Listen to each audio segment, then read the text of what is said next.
Okay, let's unpack this. Have you ever found yourself in a conversation or maybe grappling with a complex problem and thought, there must be a logical way through this? Hmm. We all like to think of ourselves as logical, don't we? I mean, to be illogical is, well, it's quite frankly a It criticism. really is. But what is logic, fundamentally? And can this, rigorous system really offer us a clear path through some of life's deepest philosophical questions? Or does it sometimes lead us maybe to even more profound mysteries? Well, it's a fascinating journey, actually. Our everyday notions of reason and truth, the stuff we kind of take for granted, they quickly unravel into layers of complexity when we look closely through a philosophical lens. Right. Today, we're diving into a collection of sources that offer a really delightful and engaging introduction to the basic concepts of logic.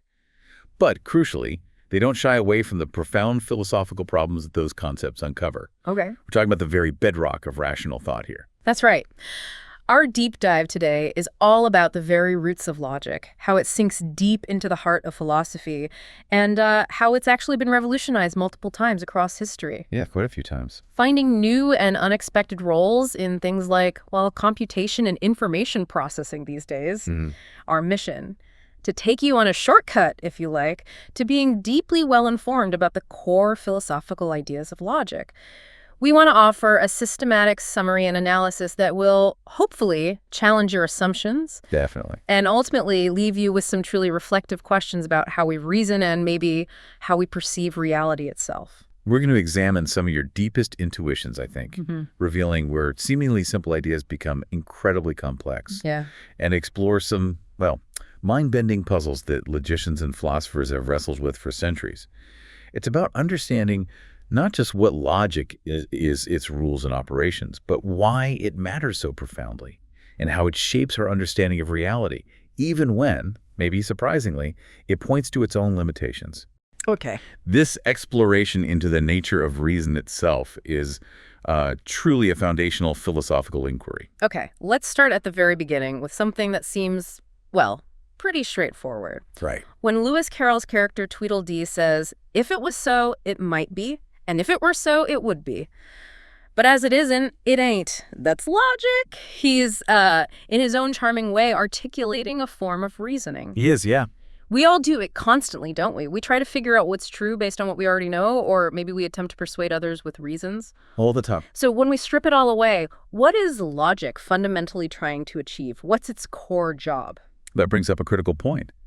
At its heart, logic is the systematic study of what counts as a good reason for what, and critically why it counts as a good reason. Okay. It's about analyzing the relationship between conclusions and their supporting statements, which, we call premises. Right, premises and conclusions. Let's consider two examples just to illustrate this. The first, Rome is the capital of Italy, and this plane lands in Rome. So the plane lands in Italy. Okay, yeah, that feels solid. Undeniable, almost. It feels intuitively solid, doesn't it? Okay. But what about this one? Moscow is the capital of the USA, so you can't go to Moscow without going to the USA.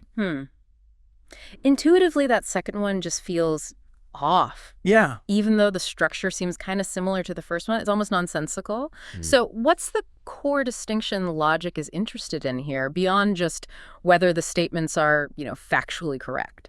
Precisely.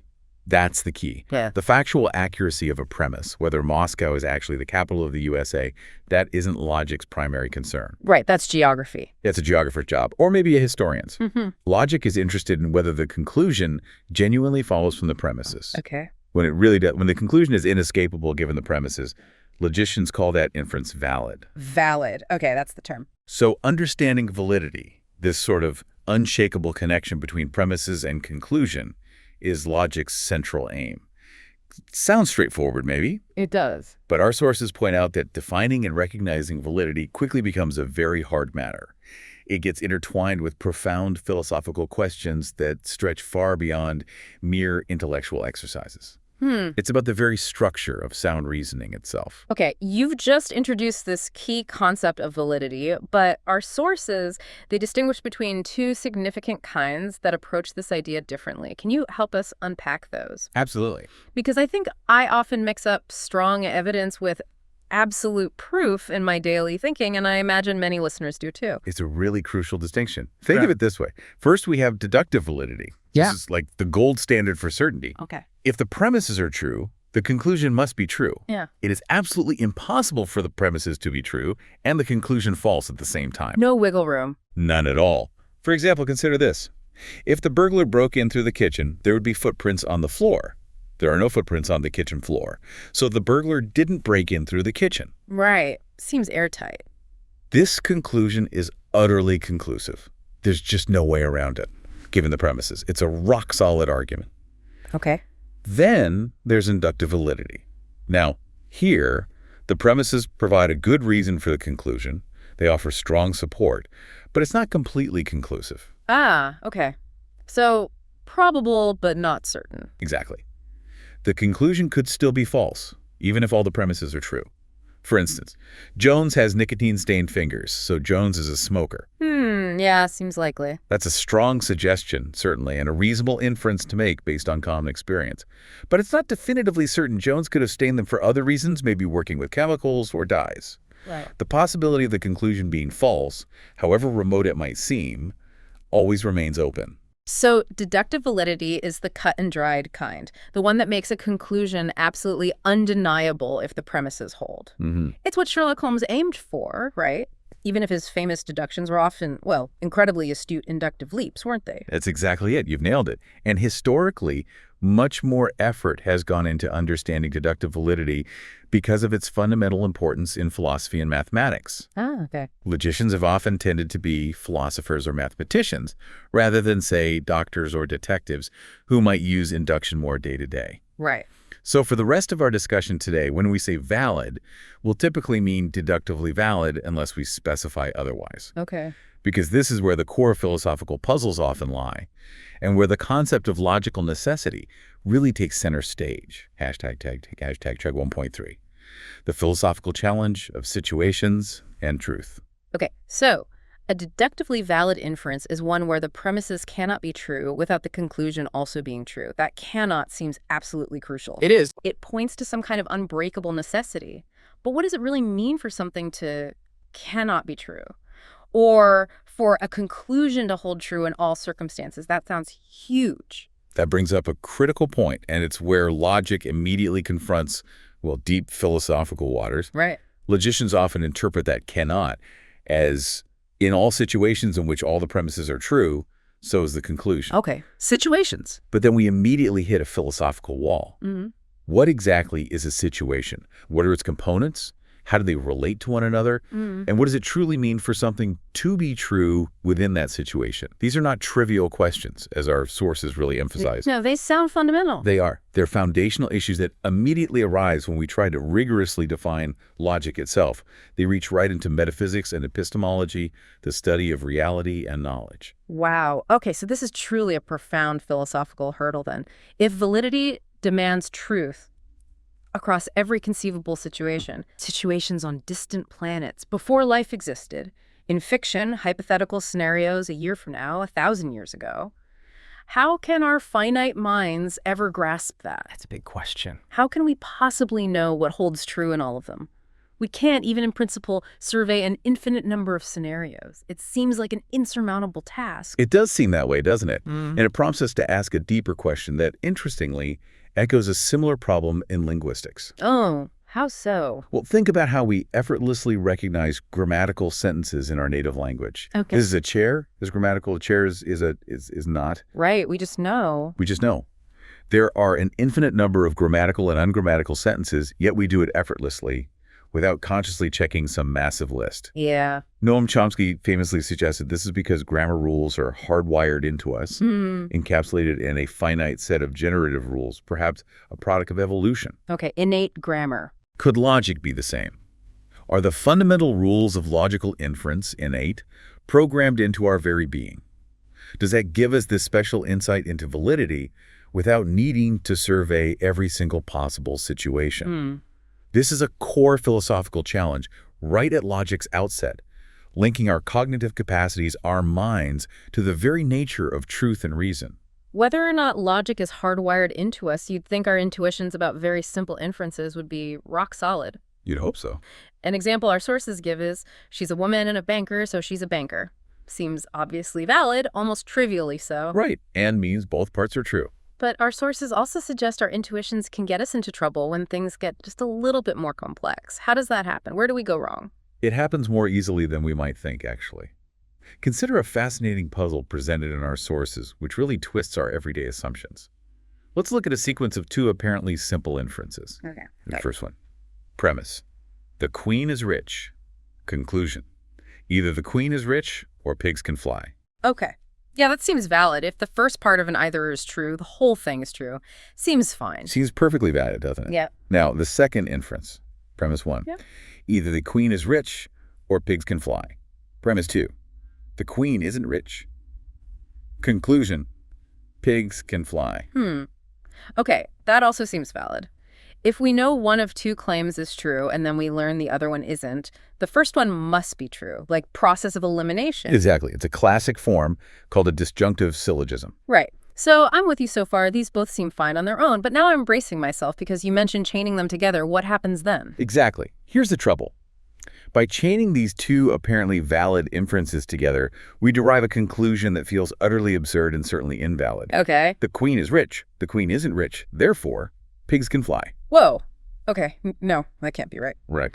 We intuitively know that a logical system where you can start with premises that contradict each other, the queen is rich, and he isn't rich, and conclude anything, even pigs flying, well, that feels fundamentally broken. Completely broken. Chaining valid inferences together shouldn't produce an invalid one. So what has gone wrong here? Why does our intuition revolt so strongly against that conclusion? Well, this is precisely where logicians step in to formalize things. They use symbols and truth values, typically T for true, F for false following pioneering work by figures like Gottlob Frege, who really founded modern logic. Okay, getting formal. We define truth conditions for logical operators like negation, which means this is not the case that, disjunction, meaning either or, and conjunction, meaning and. Right. For instance, A is true if A is false, and false if A is true. Simple enough. Yeah.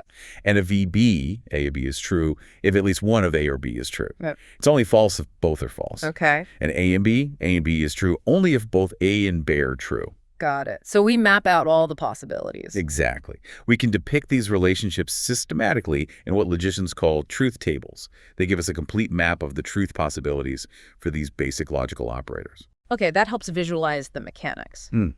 So how does that formal system, using these truth tables, help us with our pig-flying queen? How does it resolve that troubling chain of inferences that led to the absurd conclusion? Well, in this formal system, a situation is understood as assigning a unique truth value, T or F, to every basic atomic sentence. Okay. Given this fundamental information about a situation, we can use these truth tables to systematically work out the truth values of more complex sentences built from those basic ones. Right. So when we apply this rigorous method to that final problematic inference, let's call the queen is rich Q and pigs can fly P, the inference is Q, Q, therefore P. Okay. We construct a truth table for the premises Q and the conclusion P, and what becomes immediately apparent when you do this is that there's no situation, no row in the truth table where both Q and key are true simultaneously. Because they contradict each other. Precisely. The premises can never be true together. Now remember, our definition of validity. An inference is valid if there is no situation in which the premises are true and the conclusion is false. Right. Well, if the premises can never both be true, then it's impossible for them to be true while the conclusion is false. The condition for invalidity, true premises, false conclusion, can never actually happen. So it's valid, but in a weird way. Exactly. It's vacuously valid. Vacuously valid. So my initial intuition that it was invalid was actually wrong, because I implicitly assumed the premises could somehow be true together, even though logically they can't. You got it. That's quite a twist, isn't it? The argument isn't invalid. It's just based on an impossible setup, a contradiction. Yeah. Our intuitions develop in common, consistent context where premises are usually possible and logically compatible. Right, in the real world. But in unusual cases, like premises that are logically impossible or contradictory, our usual habits of thought don't apply so well. It's like learning to walk straight, but then finding those habits don't work when you're trying to ride a bike.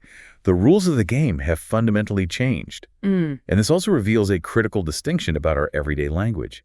Because it turns out words like and or in English are not always what logicians call truth functions. Okay. What do you mean? This is a key philosophical distinction. Mm-hmm. In formal logic, and just means both parts are true, full stop. Right. But in everyday English, and often sneakily implies a sequence in time or even a cause and effect. John hit his head and fell down implies sequence and probably causality. Yeah, hitting the head came first. That John fell down and hit his head might not imply in the same way. The truth values alone of John hit his head and John fell down aren't enough to determine the full meaning or even the intuitive truth of the compound sentence in natural language. Logic has to simplify. Okay, so we often think of sentences as simple subject-predicate affairs, right? Like, Marcus saw the elephant. Clear subject, clear action. But what about sentences like, someone hit me, or nobody came to my party? Someone and nobody don't seem to refer to a specific person in the way Marcus does. What's going on there logically? This is a really crucial area where logicians distinguish between names like Marcus, Annika, London, specific proper nouns, and quantifiers like someone, nobody, everyone, everything. Okay, names versus quantifiers. Our sources use a delightful example from Lewis Carroll's Through the Looking Glass, where the Wake King misunderstands Alice's, I see nobody on the road. Oh, I remember this. He thinks she saw a person named Nobody. Yeah. I wish I had such eyes, he says. Exactly. But nobody doesn't refer to an object or a person, real or otherwise. These words are functioning in a completely different way than proper names. They're talking about quantities of things, not specific individuals. So how do quantifiers really work when we want to be logically precise? Okay, let's unpack this with the modern approach. So the modern answer involves thinking about a stock of objects or a domain of discourse in a given situation. That's the idea. So if we're talking about people, Marcus is happy, might be written M, meaning the object referred to by M has property H. Simple enough. Yep. But someone is happy doesn't pick out a specific person. It means there exists at least one object X such that X is happy. And that's represented with the existential quantifier like X, XH. Right, it exists. And everyone is happy means for every object X in our domain, X is happy using the universal quantifier, XXH. For all. Then nobody is happy is simply the negation of someone is happy. It is not the case that someone is happy, so. Precisely. This formal analysis, largely developed by giants like Gottlob Frege and Bertrand Russell, reveals that grammatical form in natural language can be incredibly misleading about the underlying logical structure. Yeah, nobody looks like a subject but isn't. Exactly. Not all grammatical subjects are logically names, and the way we write them logically reveals their distinct functions as quantifiers. And this has profound implications for philosophical arguments. Okay, how so? Well, take the cosmological argument for the existence of God. It often starts with the seemingly intuitive premise, everything has a cause. Right, seems reasonable enough on the surface. But the plot thickens when our sources point out what they call an enormous logical fallacy hidden right there. Everything has a cause that seems like such an innocent and straightforward statement. Yeah. But it's actually deeply ambiguous, logically speaking. Ambiguous. How everything has a cause seems pretty clear. It absolutely is ambiguous, and this ambiguity can lead to vastly different conclusions. It could mean two very different things logically. For everything X, there is something Y, such that X is caused by Y. We write that. Okay, so everything has a cause, maybe a different one for each thing. Exactly. It means every event has some cause or other, but that cause might be different for each event. It's an individualistic kind of causality. Right. Or, number two, there is some single thing Y such that for everything X, X is caused by Y. We write that as A. Oh, that's very different. That means there's one specific thing that causes everything else. Precisely. It's a universal causality from a single source. Now, these are not logically equivalent statements. No, definitely not. Our sources use a great analogy. If everyone has a mother, it doesn't mean there's one single person who is everyone's mother. Right, that would be impossible. The cosmological argument often relies on establishing the first, meaning everything has some cause through everyday observations, maybe scientific laws. Okay. But then it subtly, almost imperceptibly, slides into assuming the second, meaning there's one cause for everything. It's this logical slide, the switching of the quantifier order, that allows for the inference to a single overarching cause, like God, which may not actually be warranted by the initial premise. This crucial logical fallacy is hidden by the ambiguity of natural language, by the seemingly simple phrase, everything has a cause. So the core insight here is really about being careful with words like everything and something. The way we structure our thoughts using quantifiers can lead us into deep logical traps and potentially unsupported philosophical conclusions, especially in arguments of profound significance like this one. Indeed. And that distinction between names and quantifiers leads to another intriguing, almost whimsical question. Can nothing be something? How do you mean? If the cosmos came into existence out of nothing, does that mean it is not the case that it came into being from something or other, indicating simply an absence of a prior material cause? Okay, that seems like the scientific interpretation. Or does it imply it came from nothingness itself, as if nothingness is a kind of thing, a source from which it originated? Ah, like a void that's actually a substance. Exactly. The White King might not have been so foolish after all to wonder about nobody as a sort of entity. It shows how nothing can sometimes function almost like a shadowy entity in our language, leading to further philosophical complexities about existence and non-existence. Hashtag 2.3. The problem of descriptions and non-existent entities. Okay, so building on names and quantifiers, our sources introduce definite descriptions. These are phrases like the man who first landed on the moon. Right. Neil Armstrong. They still refer to a specific individual, but they carry descriptive information, like saying what the object is, rather than just giving it a label like Neil Armstrong. This seems like a pretty neat and effective way to identify things, right? They are, and logicians, following the work of Bertrand Russell especially, formalize them. You can think of the man who first landed on the moon as the unique object X, such that X is a man who first landed on the moon. We might write that XMX using the Greek letter iota for the. Okay, the unique X such that. But while useful, they quickly lead to problems, especially when we talk about existence.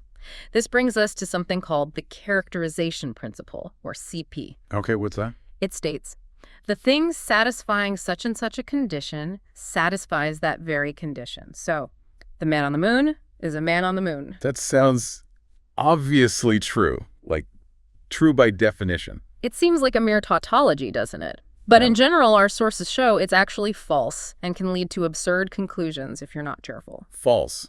How can the X's X be false? Well, for example, using this principle without restriction, you could seemingly deduce the existence of the greatest integer. You define it, then apply CP to say the greatest integer is the greatest integer, implying it exists. But there is no greatest integer. Exactly. Or you could even seemingly prove that the Pope is married by considering the description the married Pope.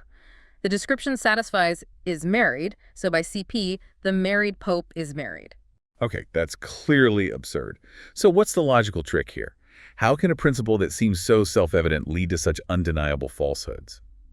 My common sense is screaming flaw, but pinpointing it is tricky.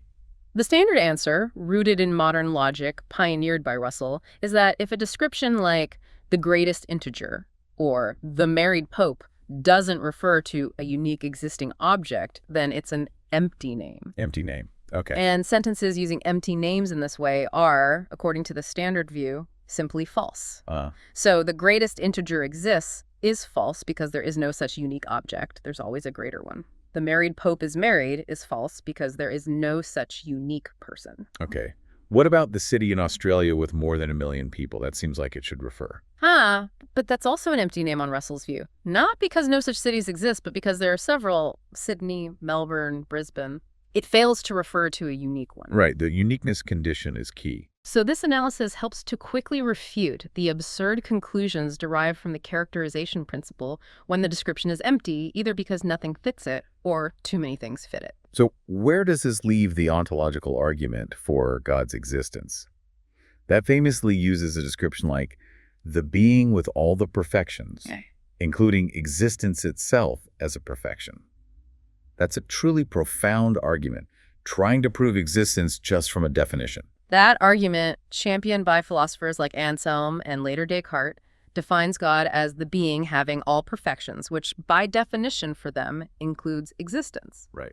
It then attempts to characterize God into existence using a form of the characterization principle.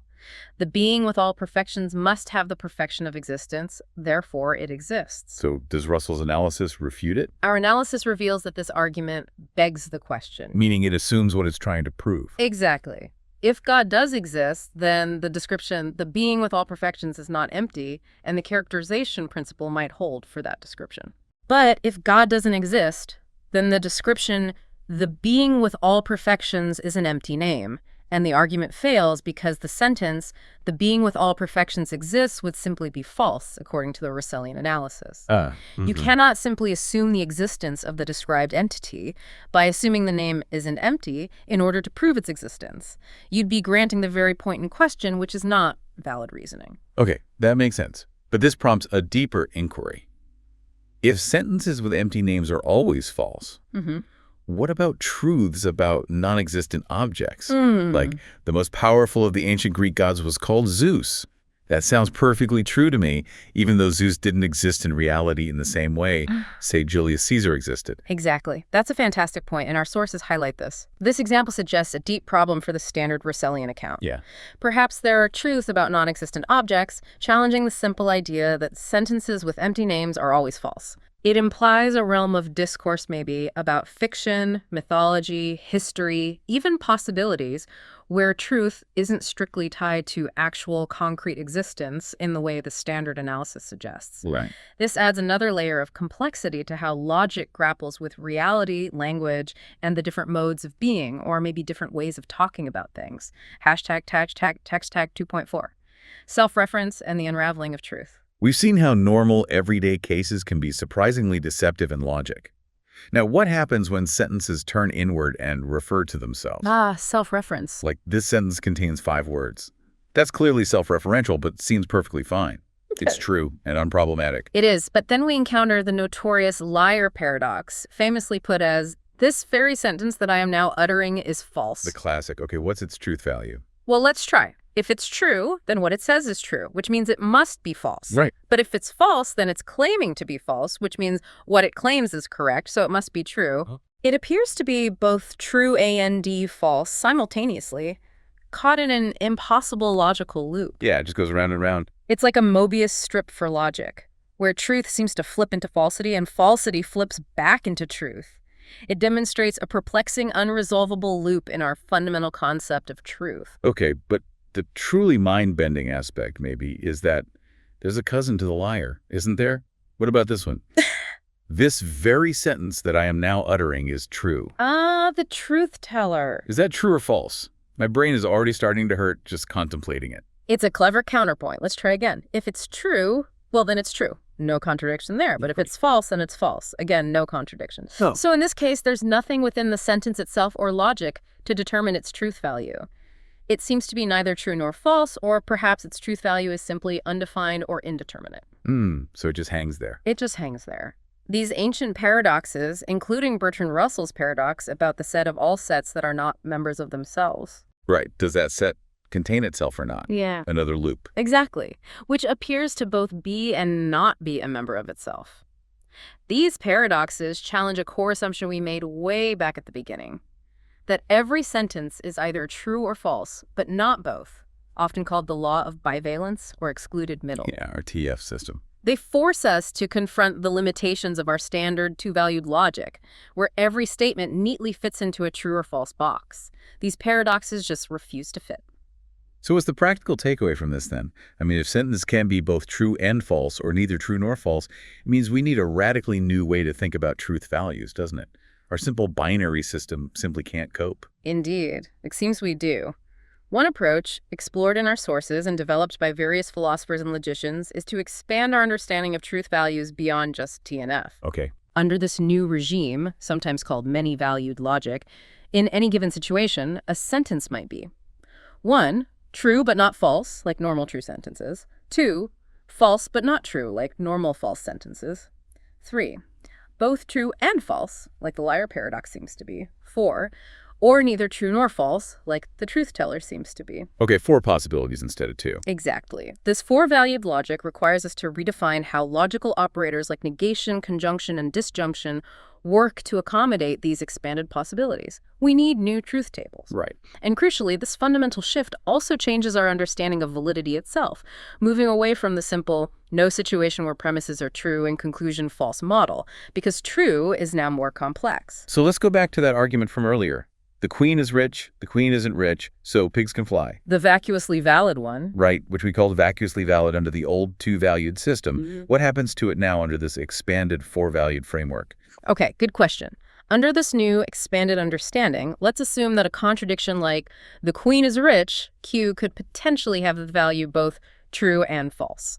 That's now a live option for paradoxical or contradictory statements. Right. And let's assume pigs can fly is simply false, so false but not true. Okay. Now consider the premises Q and Q. If Q is both true and false, then its negation would also be both true and false under the system's rules for negation. So both premises count as true, in a sense. They both have the value both, which counts as a kind of truth. So in this scenario, we have a situation where the premises are true, both have the value both, but the conclusion P is not true. It's just false. Ah. So now there's a situation where the premises are true and the conclusion isn't. Precisely. Which, under the appropriately redefined notion of validity for this system, makes the inference invalid. Wow. So our initial intuition that the argument was invalid was actually right all along. It seems so, but for different, more complex reasons that the simpler two-valued logic couldn't quite capture. Yeah. This might be why we intuitively find certain inferences invalid. Perhaps we're implicitly acknowledging these more complex truth possibilities, especially when dealing with unusual cases like self-reference and outright contradiction. Okay, that's fascinating. But that leads to a crucial challenge. Does allowing for both true and false, or neither true nor false, fully resolve the paradoxes? Or does it just lead to new ones? It feels like we might just be shifting the problem around, maybe making truth even more elusive. That's a very perceptive question, and it's precisely what tends to happen. These solutions often aren't silver bullets. Consider another self-referential sentence, a strengthened version of a liar. This sentence is not true. Okay, this sentence is not true. Let's analyze it with our four values. If it's true only, it says it's not true, contradiction. If it's false only, it says it's not true, which is correct, so it should be true, contradiction. If it's neither, it says it's not true, which is correct, so it should be true, contradiction. If it's both, it says it's not true, which is partially correct, it is false, but also partially incorrect, it is true. Does not true cover both? Oh dear. Gets complicated fast. It becomes a very tangled issue, as our sources aptly put it. Even with our expanded truth values, this strengthened liar seems to imply a sentence can be both true and not true, which looks like a contradiction right within our new system. So the paradox comes back to bite us. It often does. It illustrates how even sophisticated attempts to resolve foundational logical problems can uncover deeper layers of complexity and paradox, continually pushing the boundaries of what we can consistently assert about truth, meaning, and self-reference. The problems run deep. Okay, moving beyond just is and is not, we often talk about what must be or what could be. Modality, yes. Like, it must be going to rain, or it's possible it will rain. Logic has symbols for these too, right? Modal operators for necessity, like a square or, and possibility, like a diamond. That's right. Or for necessity, for possibility. But our sources say they're not truth functions in the same way and or are. What does that mean, and why is that important? It means that knowing if a statement A is simply true or false in the actual world isn't enough information to know if necessarily A or possibly A is true. Okay. The truth value of A alone doesn't determine the modal outcome. For example, I will rise before 7 a.m. tomorrow is, let's just say, for argument's sake, false. I plan to sleep in. Okay, false. But it's certainly possible, isn't it? I could set an alarm. So, or possibly I will rise is true. Right. Now, compare this to I will jump out of bed and hover 2 meters above the ground. That's also false. Definitely false. But is it possible? No, it's physically impossible. It would violate known laws of gravity. Yeah. So, or possibly I will jump and hover is false. Right. So you see, we have the same truth value for the base statement. R and J are both false, but entirely different modal outcomes. R is true, J is false. This indicates a different kind of logical operation is going on here. Oh. One that looks beyond just the actual state of affairs to consider alternative possibilities or constraints. That brings us to a crucial dilemma, a really deep philosophical puzzle that has haunted thinkers for millennia. Aristotle's argument for fatalism. Ah, yes, the sea battle tomorrow. Exactly. It states that whatever happens must happen, because if it's true now that something will happen tomorrow, Like a sea battle. then it cannot fail to be the case that it will happen. It seems locked in. What's the logical mechanism there? And why did Aristotle himself, despite formulating it so powerfully, think it was fallacious? He didn't accept its fatalistic conclusion. It's a classic problem and very subtle. The standard modern understanding of modal operators, which helps us analyze this, uses the concept of possible worlds. Possible worlds, like parallel universes. Sort of, but more like alternative ways the actual world could have unfolded or could be without violating certain fundamental laws like physics or maybe even logic itself. Following Leibniz and later developed rigorously by logicians like Saul Kripke, possibly A is true in our world if A is true in at least one of these accessible possible worlds. And conversely, necessarily A is true if A is true in all accessible possible worlds. So necessary means true everywhere possible. Possible means true somewhere possible. Roughly, yes. This framework gives us a rigorous way to analyze these modal inferences by considering alternative scenarios. Okay, so what's the practical takeaway from this possible worlds framework for Aristotle's fatalism? Our sources say he makes a subtle logical error. Even though he had the strong intuition that his own argument was flawed, where did he slip up? He did, according to this analysis. The argument hinges on an ambiguity in a conditional statement, something like, if A, then it cannot fail to be the case that B. It could mean two distinct things, and the fatalist argument seems to conflate them. First, the strong version. If A is true in our actual world, then B is necessarily true across all possible worlds.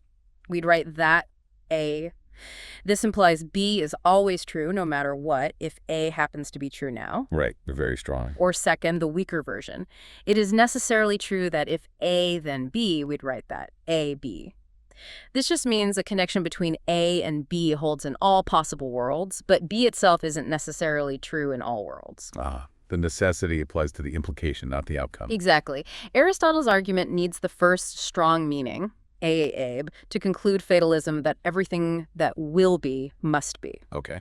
But the premises he uses only legitimately support the second, weaker meaning. They are distinct. For example, it is necessarily true that if John is getting a divorce, he is married. Divorce married is true. The implication holds necessarily. Right, you can't get divorced unless you're married. But if John is getting a divorce, he is necessarily irrevocably married. Divorce not married is clearly false. His marital status is precisely what's changing. Yeah, definitely false.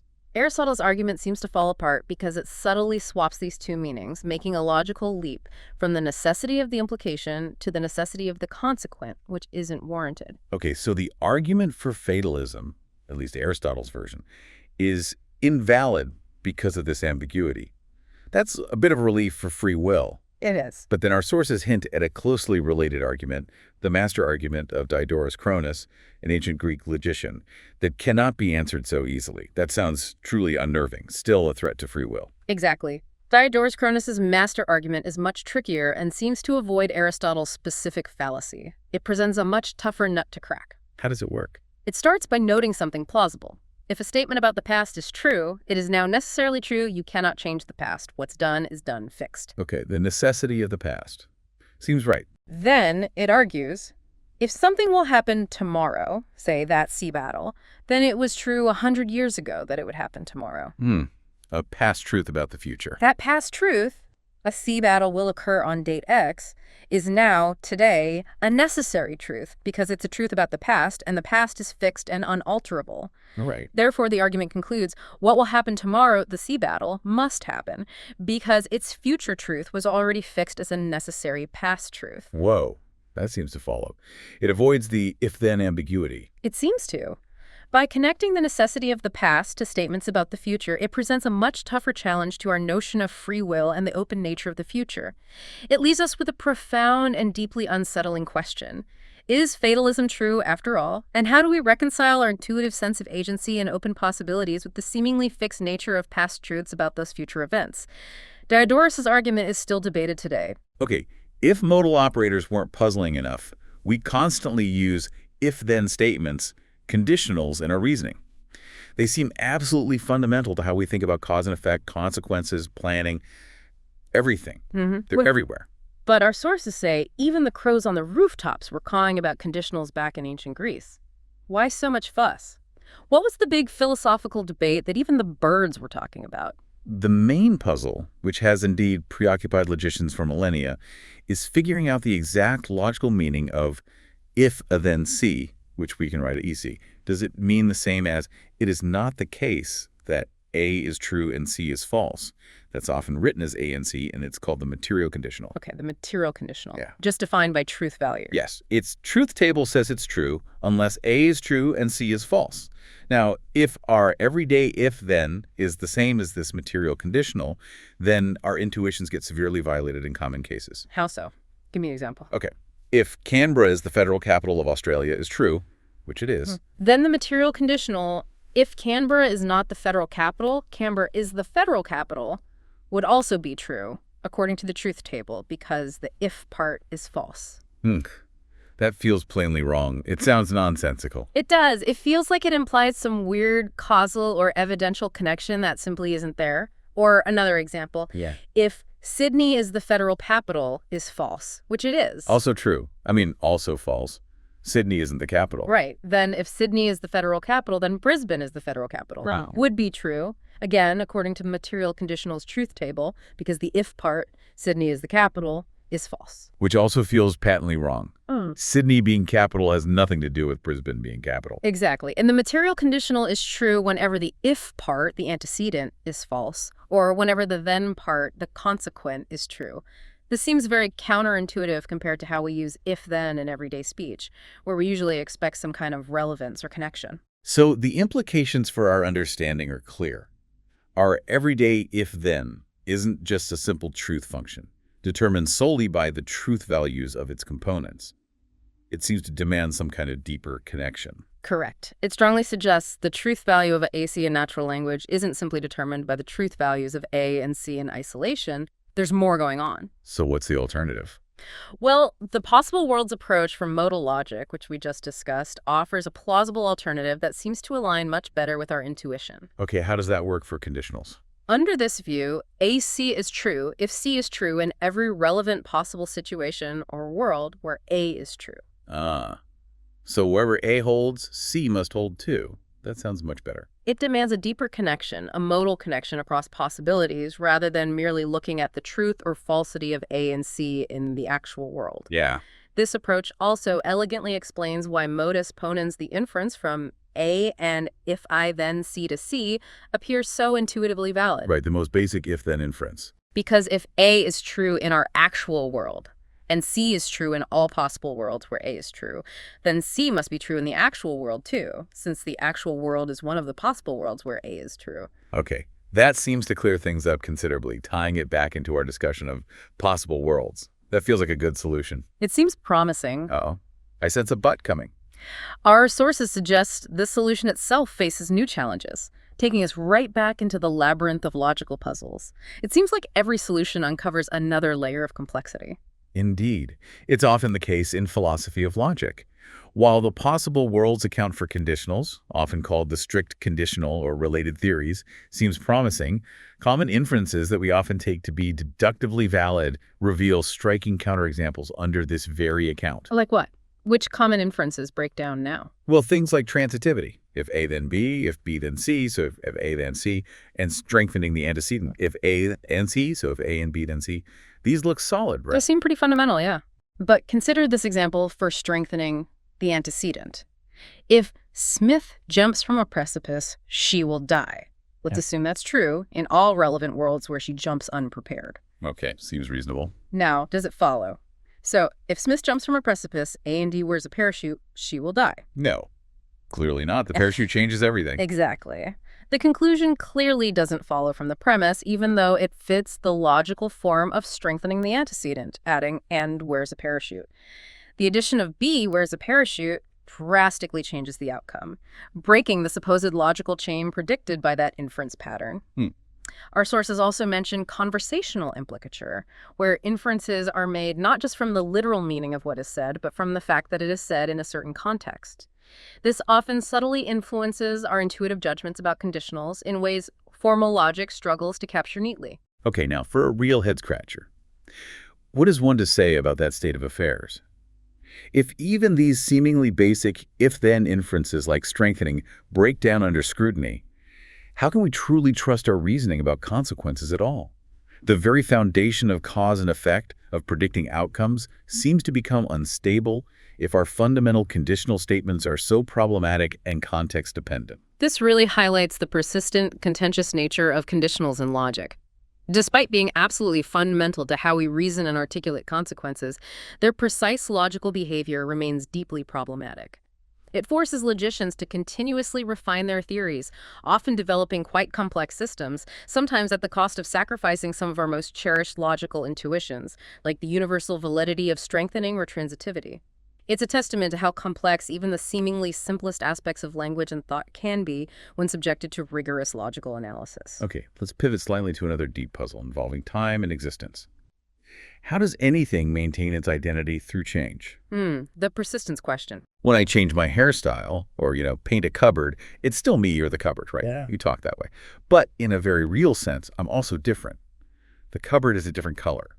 What is the is different referring to here? That brings up a critical point, and it's a classic philosophical conundrum, going back at least to Heraclitus and the ship of Theseus. Right. Logic helps clarify this by carefully distinguishing the ease of predication, which attributes a property to something, from the ease of identity, which states that two names or descriptions refer to the exact same object. Okay, is of predication versus is of identity. Think of it this way. The table is red, uses the ease of predication. It tells you a property of the table. Got it. But Mark Twain is Samuel Clemens, uses the ease of identity. It tells you that these two names refer to the exact same person.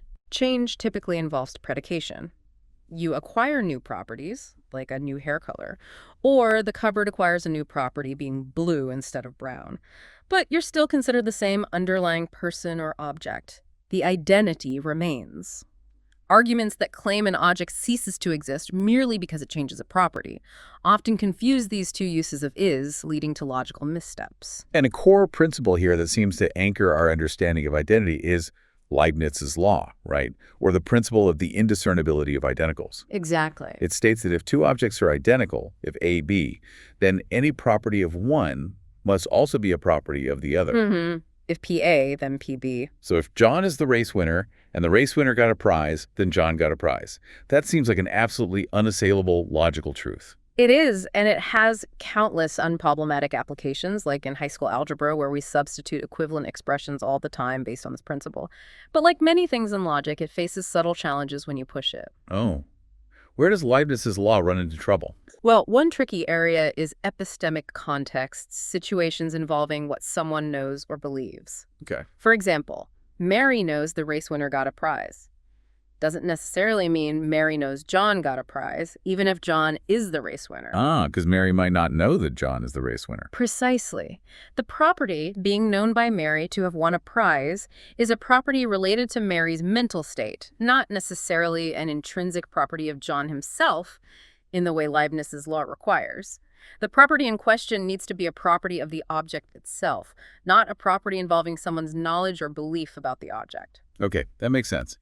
You'd be careful about the properties. There's also the problem of imprecise property specification, like a road that's tarmac in one part and dirt in another. You can't just say the road is tarmac and the road is dirt and use Leibniz's law to cause trouble. You have to be precise. The road is tarmac at point X. The road is dirt at point Y. Right. Specify the property properly. But then there's a harder problem, a truly mind-bending challenge to Leibniz's law, especially concerning identity over time. It's known as the amoeba paradox, attributed to the logician Arthur Pryor. Okay, the amoeba paradox. Now, for a real head-scratcher, lay it on me. Okay. Amoeba, let's call it A, divides into two new amoebas, B and C fission. Right, standard amoeba behavior. Now, consider the moments just before and just after the split. Before the split, it seems plausible to say that the amoeba that will become B was identical to A, and the amoeba that will become C was also identical to A. Okay, so BA and CA. If B and CA, then by the transitivity of identity, which follows from Leibniz's law, B must equal C, BAC. So before the split, B and C were the same thing, namely A. Right, makes sense so far. But after the split, B and C are clearly distinct, separate amoebas, so BE. Yeah, two amoebas now. But Leibniz's law implies that if two things, like B and C, are identical at one time, they share all properties, including the property of being identical to each other at all times. If BAC before the split, they should always be identical. This directly contradicts the amoeba's behavior, where an identity relation, BC, seems to hold before the split and then cease to hold after the split. It seems like identity itself isn't permanent through fission. It breaks my brain to think about it too. Indeed, it's a profound logical dilemma. This challenges our very notion of identity over time, especially for objects that undergo fission or splitting or even significant merging. Yeah. Our sources note various attempts to resolve this. One might try to argue that B wasn't really A before the split, maybe only part of A, or that B and C didn't exist as distinct entities at all until after the split. But each attempt seems to create new logical or metaphysical problems. For example, if we say B didn't exist before the split, then what did A become? Did A just cease to exist and B and C pop into being? That seems odd biologically. Or if we say neither B nor C existed before, it seems to defy the clear biological continuity. It does. Yep. Even if we imagine, say, C dying immediately at the split, we'd still readily identify the survivor B with the original A, yet A has undergone a fundamental transformation, losing mass, changing identity status, perhaps. It leaves us with a profound dilemma. Yeah. It questions the very persistence of objects through certain types of change, suggesting that our intuitive understanding of identity, perhaps captured by Leibniz's law, might be too simplistic for the complexities of the biological world, or maybe even for the logical structure of time itself. It pushes the boundaries of what we mean by one and the same. Okay, while we're on the subject of identity and change, let's look at things that wear out or change gradually, like the ship of Theseus replacing planks one by one. A classic. Or just a child growing up day by day, second by second. Logicians call this vagueness, right? And it creates these sores paradoxes or slippery slope arguments, which frankly can be incredibly annoying when someone uses them in a debate. Precisely. So sores comes from the Greek word for heap, like asking how many grains make a heap. One grain isn't a heap. Adding one grain to a non-heap doesn't make it a heap. So where does the heap begin? Right, the paradox of the heap. These paradoxes highlight how our everyday language, which is full of vague predicates, can lead to logical absurdities if you apply classical logic too rigidly. Take the child paradox from our sources. A 5-year-old is clearly a child. Seems like a true premise. Yep, definitely true. Premise 2. If someone is a child at a certain moment, they are still a child 1 second later. This seems like a trivially true inductive step. 1 second makes no practical difference to childhood. Yeah, seems undeniable. You don't stop being a child in 1 second. So by repeated application of this seemingly innocuous premise, modus ponens again, second after second, day after day, year after year, we could logically conclude that a 25-year-old is still a child. Which is clearly false. Clearly false. Yet each individual step of the argument seems perfectly sound. The predicate is a child, is tolerant of small incremental changes, and that tolerance, when pushed to its logical extreme over many steps, leads to this logical absurdity. It highlights how our everyday language is often inherently imprecise in ways that seem to break down classical, sharp-boundaried logic. So what's the practical takeaway from this, then? I mean, if our everyday language is full of vague predicates like is red, is tall, is happy, is old, or even is dead in some contexts, is all our reasoning susceptible to these sores paradoxes? Does it make logical certainty in many domains simply impossible? That would be a truly unsettling conclusion about our ability to reason clearly. That brings up a critical point, and it's a major challenge for traditional two-valued logic where everything is either definitely true or definitely false. One proposed solution, mentioned in our forces, is fuzzy logic, or more generally, degree theories of truth. Fuzzy logic. Okay, I've heard of that. How does it work? It was initially explored by logicians like Jan Łukasiewicz early on, and later developed significantly by Lotfi-Zadeh. This approach posits that truth isn't just 0 or 1, completely false or completely true, but a degree of truth, a value on a continuous scale, typically between 0 and 1. Okay, so truth comes in shades of gray. Exactly. So Jack is a child, might gradually fade from a truth value of 1, completely true, when he's 5, maybe down to 0.5 when he's a teenager, and eventually to 0, completely false, as Jack ages and becomes unambiguously an adult. Right. Logical operators like negation, conjunction, and disjunction are then redefined to work with these degrees, but they still act as truth functions. The truth value of the compound is determined by the truth values of the parts.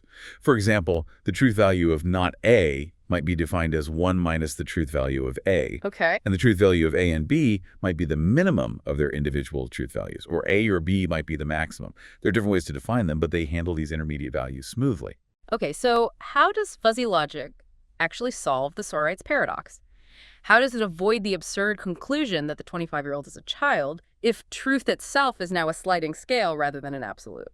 Fuzzy logic typically introduces the concept like a level of acceptability for truth, which might depend on the context of the argument. Let's call this threshold level epsilon, some value between 0 and 1. Okay, a cutoff point for being true enough. Right. Now, consider the Sorites argument. If you set a very high bar for truth, for example, ALO equal 1, meaning only complete truth counts, then the inductive step, if AN, then AM plus 1, for example, if Jack is a child at time n, second n, he's a child at time n plus 1, might not meet that bar. Why not? Because the truth value of that conditional might drop ever so slightly below 1 with each tiny step. Maybe the implication, if child n, then child n plus 1 only has a truth value of, say, 0.9999, is very close to 1, but not exactly 1. Ah, okay. So if your standard for acceptability is 1, then the premises, specifically the repeated inductive premise, become unacceptable because they're not completely true. The argument doesn't get off the ground. Right. What if you lower the bar, say, accept anything above 0.5 as true enough? Okay.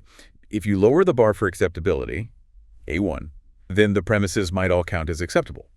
However, in many fuzzy logic systems, modus ponens itself, the inference rule from P and if P then Q infer Q, can become invalid in a sense. The rule itself breaks down. It might not preserve the level of acceptability. Even if the premises P and if P then Q are both acceptable, above NA, the conclusion Q might end up having a truth value below AWay. So the conclusion no longer necessarily follows with sufficient truth, even if the premises are acceptable. Wow. So either way, the argument fails to produce the absurd conclusion with full logical force. Either the premises aren't sufficiently true to meet a high standard, or if you lower the standard, the inference rule itself doesn't guarantee the conclusion meets that lower standard. So the paradox seems to be solved by either rejecting the premises as not true enough for a strict standard, or by weakening the power of the inference rule itself for a looser standard. That's the essence of it. But that leads to a crucial challenge, doesn't it? If Jack as a child gradually fades from 1 to 0, at what exact point does its truth value stop being 1? Or maybe more subtly, at what point does the implication, if child muth 1, stop having a truth value of exactly 1? Oh. Isn't that just moving the arbitrary line of vagueness to a new, perhaps more subtle place? Like, where does definitely true end and slightly less than definitely true begin? This sounds like the problem of higher order vagueness. Exactly. You've hit on a major criticism. It seems we're not just unsure where child ends, but now we might be unsure about the exact boundary of the truth value 1. Where does complete truth stop? It shows that even a sophisticated solution like fuzzy logic, while powerful for modeling gradual change, can encounter its own set of philosophical challenges related to precision. This higher-order vagueness suggests we might not be able to fully eliminate the problem of sharp boundaries just by introducing degrees. It illustrates just how deeply embedded imprecision might be in our language and concepts, and how difficult it is to completely eradicate it, even with advanced logical systems. It's a profound reflection on the limits of formal systems when faced with the inherent fuzziness of our everyday world. Okay, so far we've mostly focused on deductive logic, the kind that aims for certainty. The gold standard. But so much of our everyday reasoning, and scientific reasoning too, is inductive, right? Where premises give good, maybe even excellent, but not absolutely conclusive reasons for a conclusion. Absolutely. Most of what we do is probably inductive. Our sources connect this kind of reasoning strongly to probability. So, what exactly is inductive validity in logical terms, beyond just feeling like a good guess or strong evidence? How does probability help define it? Well, in this context, probability is typically understood as a number from 0 impossible to 1 certain, measuring how likely something is. An inference from premises P to conclusion C is considered inductively valid if the premises make the conclusion more probable than not. Okay. Better than a 50-50 chance, basically. More specifically, the conditional probability of the conclusion given the premises, often written pre-CP, must be greater than the conditional probability of the conclusion's negation given the premises, pre-CP. Okay, pre-CP. Which also means that pre-SCP must be greater than 0.5. The evidence provided by the premises has to push the likelihood of the conclusion over that halfway mark. Our sources illustrate this using a simple example of predicting weather based on past patterns, defining these probabilities as simple radios of occurrences within a clearly defined reference class, like the weather patterns over the last 100 weeks. Right, and this is where Sherlock Holmes comes back in, isn't it? Holmes again. His famed deductions are actually fantastic inductive inferences, like inferring that his client, Mr. Jabez Wilson, does a lot of writing from his worn coat cuffs and the smooth patch near his elbow. It's not absolute proof, but it's incredibly compelling evidence. Precisely. Holmes observed the worn cuffs and the smooth patch. He inferred Wilson did a lot of writing. The conditional probability of having done a lot of writing, given worn cuffs and smooth elbow patch, would presumably be quite high in a relevant reference class, say, Londoners of that era who engaged in desk work. Right. So the inference is inductively valid within that context. But this brings us right to a critical philosophical problem known as the reference class problem. Okay, the reference class problem, what is it? Which group of objects, which population do you use to calculate these probabilities? For Jabez Wilson, should the reference class be all Londoners, all English males, only red-headed men, like Wilson, pawnbrokers, those who can afford Holmes's services? Yeah, lots of possibilities. Different reference classes can give you vastly different probabilities for the same inference based on the same evidence. And there's often no clear, objective, universally agreed upon way to pick the single, correct, or most appropriate reference class.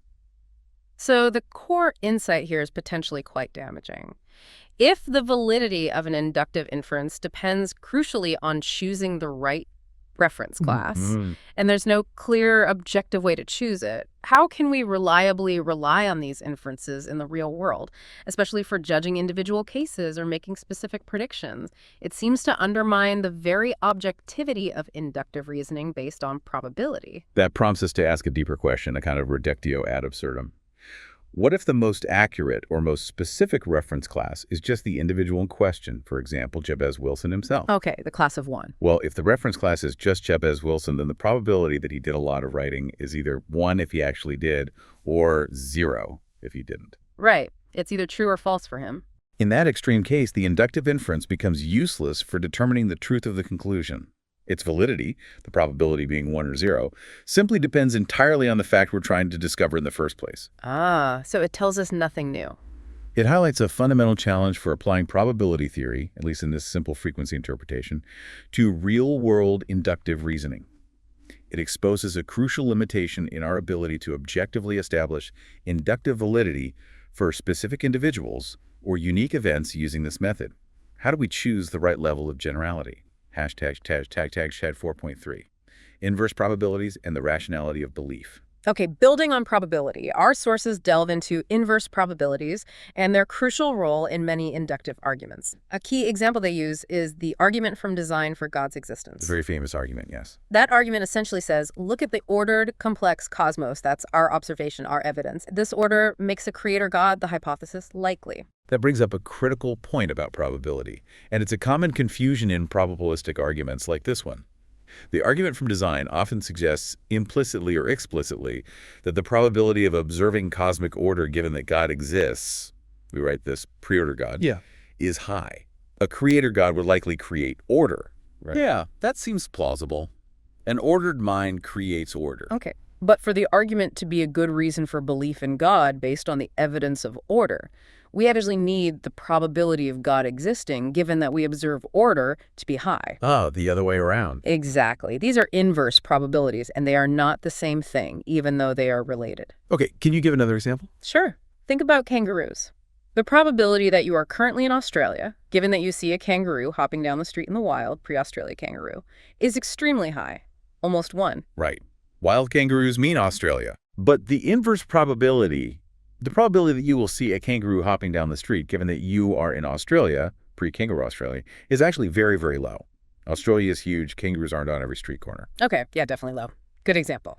So one conditional probability being high doesn't automatically mean the inverse probability is also high. Pre-Air B can be very different from pre-A B. So what's the practical takeaway here for the argument from design? How do we correctly connect pre-order God to the probability we actually care about, which is pre-goat order? How do we assess if the argument works? We use a powerful formula that's really a cornerstone of probability theory, known as Bayes' theorem. It's derived directly from the definition of conditional probability. Bayes' theorem. It shows that pre-order depends not only on pre-order God, the likelihood of the evidence given the hypothesis, Right. but also crucially on 2 other things. The prior probability of God existing pre-God before considering any evidence of cosmic order, and the overall prior probability of observing order itself, regardless of God. Okay, priors, the probability before we look at the evidence. Exactly. For the argument from design to work convincingly using Bayes' theorem, you would need to assume that the prior probability of God's existence, pri-God, is reasonably high to begin with, or at least not astronomically low compared to the prior probability of order arising without God. However, intuitively, as our sources point out, one might argue there are vastly many more ways for the cosmos not to be ordered, or for some kind of order to arise through non-divine physical processes, even if I don't fully understand them, compared to the specific scenario of a creator God existing and creating order. Right. Seems like disorder or non-theistic order might be more probable beforehand. It could seem that way. This suggests that the prior probability of no creator, or order without a creator, might actually be much higher than the prior probability of a creator. If that's the case, even if Priesthood God is high, Priesthood might still end up being low because the initial prior probability of Priesthood God was so small. The argument is therefore often built on an unsupported and perhaps counterintuitive assumption about the likelihood of God existing from the outset. So the argument from design often fails, or at least is highly questionable, because it might confuse these inverse probabilities or just ignore the priors, and makes an unsupported, maybe even counterintuitive assumption about the prior probability of God. It essentially risks putting the cart before the horse by assuming God is somewhat likely to begin with. Exactly. It's a subtle but critical logical and probabilistic flaw that needs careful attention. Okay. We see a related principle about assigning priors at work in a potentially more successful example. Trying to figure out if a particular roulette wheel is fixed or biased. If we have, say, 2 wheels, and no reason beforehand to suspect one is more likely to be fixed than the other, we might assign them equal prior probabilities of being fixed. We use something called the principle of indifference. Principle of indifference. Sounds fair. This principle states that when we have a number of possibilities, and no relevant information to distinguish between them or favor one over the others, they should all be assigned the same initial probability. Seems rational, right? Yeah. Seems like the only a fair starting point. However, this principle itself runs into problems and paradoxes. Oh, even that one. Yes. For example, consider a car traveling at a constant speed, and all you know is the speed is somewhere between 50 and 100 kilometers.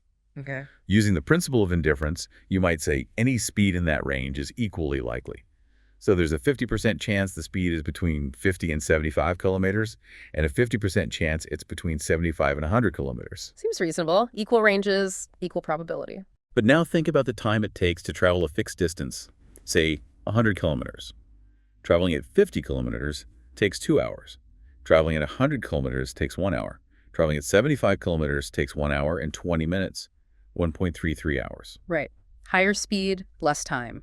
If the speed is equally likely to be anywhere between 50 and 100, is the time taken equally likely to be anywhere between 1 hour and 2 hours? No, the relationship isn't linear.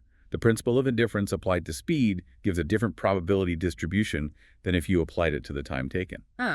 So applying it to speed gives one answer about likelihoods. Applying it to time gives another, even though they describe the same situation. Exactly. Depending on whether you apply the principle of indifference to speed or to time, you can get contradictory results about, say, the probability of arriving before 1 hour and 30 minutes. It shows how even a seemingly symmetrical and rational principle for assigning prior probabilities can break down or lead to paradoxes, depending on how you parameterize or describe the possibilities.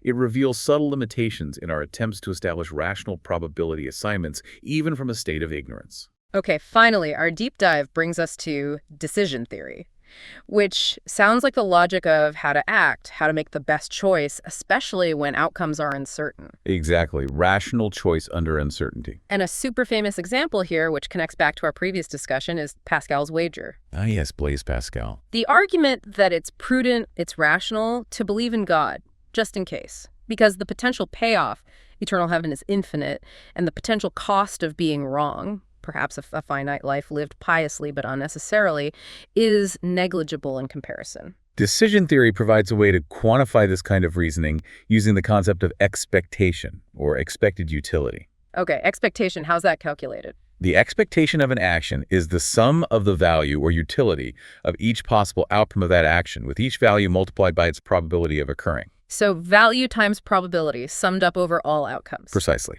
And the core principle of rational choice, in this standard decision theoretic framework is that you should always choose the action that has the highest expectation. Maximize expected utility. Right. Pascal's wager, at first glance, seems to powerfully lead to belief using this principle. Yeah. Because the value of heaven is considered infinitely positive. Infinite utility. So even if the probability of God existing and providing heaven for believers is very small, but positive, a small positive probability multiplied by an infinite positive value still yields an infinitely positive expectation for believing. Okay. And since the expectation for not believing seems finite life, maybe finite punishment or just oblivion, the expectation for believing infinitely outweighs it, making belief seem like the only rational choice, according to this rule. But I'm sensing another twist. Our sources point out a simple decision-theoretic error in Pascal's wager, don't they? It's not quite as ironclad as it first appears, which is fascinating for an argument that has convinced, or at least intrigued, so many people over the centuries. They do, and it's a crucial oversight related to the options considered. Pascal's wager, at least in its simplest form, typically omits relevant possibilities, specifically the possibility of multiple jealous gods. Ah, not just the Christian God versus no God. Exactly. What if there are many potential gods? The Christian God, Allah, Vishnu, Odin, maybe thousands more, and believing in the wrong one carries an infinite negative value, eternal hell, imposed by the true God. Right. Maybe the true God is particularly upset if you believe in a rival. Perhaps even more upset than if you just didn't believe at all. If you factor in these possibilities, multiple gods, each offering infinite reward for correct belief and potentially infinite punishment for incorrect belief, then the expectation calculation changes dramatically. The potential infinite negative utility from picking the wrong god starts to cancel out or even overwhelm the potential infinite positive utility from picking the right one. The expectation of picking any specific theistic belief can plummet. In fact, depending on how you assign probabilities and utilities to these different gods, if you compute the expectations with multiple jealous gods in the picture, not believing, remaining agnostic, often emerges as the mathematically safest bet among these options, the one with the least bad, or perhaps least infinitely bad, expected outcome. Wow, so considering other gods flips Pascal's conclusion completely on its head, using his own logic of maximizing expectation. It can, yes. It shows how the structure of the decision problem, and thus the rational choice, changes drastically when we acknowledge a broader, arguably more realistic set of possibilities. Okay. Now, for a real head-scratcher, this brings us to a truly mind-bending paradox discussed in the sources, one that challenges the very idea of always choosing the action with the greatest expectation. Ah, the devil's offer. Imagine you're in hell, and the devil, maybe feeling sporting, offers you a coin toss to get out. Heads, you go to heaven, infinite positive value. Tails, you stay in hell, let's say 0 value or very negative. Okay, a chance to escape. The catch is, the odds of winning, getting heads and going to heaven, get better every single day you wait to toss the coin. How much better? Let's say the devil's offer is like this. Toss today, you have a 12 chance of heads, heaven. If you wait until tomorrow, he'll give you a 34 chance. Wait another day, 78 chance. The next day, 15, 16, and so on. The probability of winning gets closer and closer to 1, but never quite reaches it. Okay, so P heaven on day N is 2N1, 2N, always increasing, always approaching 1. Right. So what should you do, according to decision theory? Maximize expectation. Well, let's calculate. The expectation of tossing today, day 1, is 12 euro plus 12 euro. Okay, infinite. Seems good. Take the toss. But wait, what's the expectation of waiting until tomorrow, day 2, and tossing then? It's 34 plus 14, 0. Still infinite. But is 34 of infinity somehow more than 12 of infinity? That's tricky. Let's think differently. The expected gain from waiting one day is positive. You increase your chance of getting the infinite prize. Right. Waiting improves your odds of the infinite good. The calculation of expectation, however you slice it, will show that waiting one more day always has a higher expected utility than tossing today, because the probability of the infinitely good outcome, heaven, keeps increasing, however slightly. The potential gain always outweighs sticking with today's odds. Okay. So if you strictly apply the rational rule of always choosing the action with the highest expectation, you should always wait one more day for better odds. Always wait. The result, you never actually toss the coin at all. You stay in hell forever, always waiting for the slightly better odds that tomorrow promises. Oh my goodness. But tossing on any given day, even day 1 with 50-50 odds, would be infinitely better than never tossing and staying in hell. Exactly. The supposedly rational strategy leads to the worst possible outcome compared to taking the chance on any finite day. This raises an incredibly important question. It looks like the only truly rational thing to do in this situation is to be irrational according to the strict rule of maximizing expectation. Pick a day, any day, and toss. This challenges the very foundation of decision theory and what it means to act rationally, especially when infinities are involved. It forces us to reconsider the limits of applying simple formal rules like maximize expected utility to guide our practical choices in extreme situations. Does our abstract mathematical model of rationality truly capture how humans should make decisions, especially when faced with infinite stakes and potentially infinite delays? It's a profound paradox. Hashtag outro. Wow. Okay, from the simple idea of what makes an argument valid, we've journeyed through, well, the incredible complexities of truth, the fabric of existence, these mind-bending paradoxes of language and time, and even the very nature of rational decision-making. It's clear logic isn't just about dry if-then statements or syllogisms we learned in school. Not at all. It's a profound exploration of how we know, how we reason, and maybe how we construct or define reality itself. It truly gets to the heart of what it means to be a thinking being, doesn't it? It really does.